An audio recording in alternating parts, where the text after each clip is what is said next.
بسم الله الرحمن الرحيم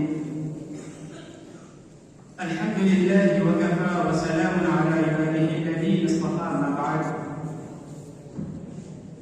صدر محترم حکم حضرات مشفق مربی اساتذہ کرام حاضرین بس موضوع مقالہ ہے مسلم حکومتوں میں ذمیوں کے حقوق. حاضرین بس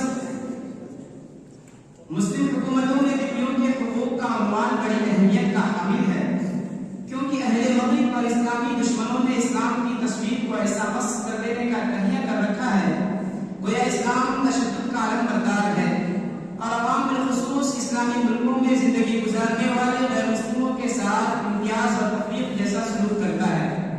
حالانکہ اسلام دین رحمت ہے، اپنے زیر سایہ زندگی گزارنے والوں کے ساتھ عدل و مساوات کا برتاؤ کرتا ہے. اسلام نے مملکت اسلامیہ اور مسلمانوں پر ہر ذمیوں کے حقوق کی ذمہ داری ڈالی ہے اور ان کے درمیان باہمی حقوق و ذمہ داریوں میں مساوات کا آئینہ دار ہے. ارشاد باری ہے وَإِذَا حَكَمْتُمْ بَيْنَ النَّاسِ أَن تَحْكُمُوا بِالْعَدْلِ سورۃ النساء آیت نمبر 58. حاضرین بس میرا مقالہ چند عناصر پر مشتمل ہے. نمبر 1، مملکت اسلامیہ میں مقیم غیر مسلم. اسلامی ریاست میں رہنے والے غیر مسلموں کی دو قسمیں ہیں، معاہد ذمی. معاہد وہ ہیں جن کے علاقے بغیر جنگ کے اسلام کے ماتحت ہو گئے، ان لوگوں سے طے شدہ معاہدہ کے مطابق عمل ہوگا. جہاں تک ذمی کی بات ہے تو ذمی اس کو کہتے ہیں کہ کفار میں سے جو کوئی جزیہ دینے پر آمادہ ہو جائے اور حدود مثلا قتل، چوری اور پامالی عزت میں اسلامی احکام کی پابندی قبول کر لے، اسے امان و تحفظ مہیا کرنا اپنے ذمہ ہے. نمبر 2، انسانی پہلو سے ذمیوں کے حقوق.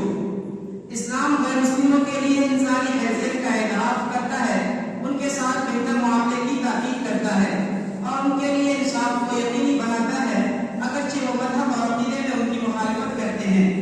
لوگوں کے ساتھ اچھا برتاؤ کرنا انسانی فرض ہے، یہ بات دین و ملت پر موقوف نہیں اور نہ ہی اس میں جنس و قومیت کا کوئی دخل ہے. اللہ تعالیٰ ارشاد فرماتا ہے لا یجرمنکم شنآن قوم علی الا تعدلوا اعدلوا هو اقرب للتقوی سورۃ المائدہ آیت نمبر 8. نمبر 3، مذہبی آزادی. اللہ سبحانہ و تعالیٰ نے اسلامی پیغام کو بلا کسی استثناء کے تمام لوگوں کے لیے عام فرمایا ہے، جیسا کہ ارشاد باری ہے وما ارسلناک الا کافۃ للناس بشیرا ونذیرا ولکن اکثر الناس لا یعلمون سورۃ السبع آیت نمبر 28. اللہ تبارک و تعالیٰ نے دعوت اسلام کے لیے سیدھا اور صحیح راستہ بھی واضح فرمایا ادعو الی سبیل ربک بالحکمۃ والموعظۃ الحسنۃ وجادلھم باللتی ہی احسن سورۃ النحل آیت نمبر 125. چنانچہ اسلام میں کسی شخص کو قبول اسلام کے لیے مجبور نہیں کیا جا سکتا، جیسا کہ ارشاد باری ہے لا اکراہ فی الدین سورۃ البقرہ آیت نمبر 256. اور دوسری جگہ اللہ فرماتا ہے وقل الحق من ربکم فمن شاء فلیؤمن ومن شاء فلیکفر سورۃ الکہف آیت نمبر 29. جو اہل ذمہ اسلامی ملکوں میں رہتے ہیں اللہ تعالیٰ ان کو اپنے مذہبی شعار ادا کرنے کی آزادی عطا کی ہے اور یہ کہ مسلمان اپنے مذہبی رسومات کی بے حرمتی اور پامالی نہ کریں. اللہ کا ارشاد ہے وَلَا تَسُبُّوا الَّذِينَ يَدْعُونَ مِن دُونِ اللَّهِ فَيَسُبُّوا اللَّهَ عَدْوًا بِغَيْرِ عِلْمٍ سورۃ الانعام آیت نمبر 108. نمبر 4، ذمیوں کی جان و مال کی حفاظت. مسلمانوں کا لازم ہے کہ ذمیوں کی جان و مال اور عزت کا تحفظ کرے اور ان کو کسی بھی انداز میں ایذا نہ دے جب تک وہ اپنے عہد پر قائم رہے، اسے نہ توڑے. اس لیے کہ رسول اللہ صلی اللہ علیہ وسلم کا ارشاد ہے من آذى ذميا فأنا خصمه يوم القيامة التاريخ الخطيب عن ابن مسعود وإسناده حسن. اسی طرح اگر مسلمان کسی ذمی کو قتل کر دے تو بلا تردد بطور قصاص مسلمان کو قتل کیا جائے گا. اس طرح ایک مسلمان کی جان محترم ہے، اسی طرح ایک ذمی کی جان بھی محترم ہے. رسول اللہ صلی اللہ علیہ وسلم نے ارشاد فرمایا من قتل معاہدا لم يرح رائحة الجنة وإن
61 مسند احمد شعب الایمان۔ اس بارے میں کثرت سے حدیثیں مروی ہیں جو باہم شفقت و محبت اور رحمت و محبت کا مطالبہ کرتی ہیں۔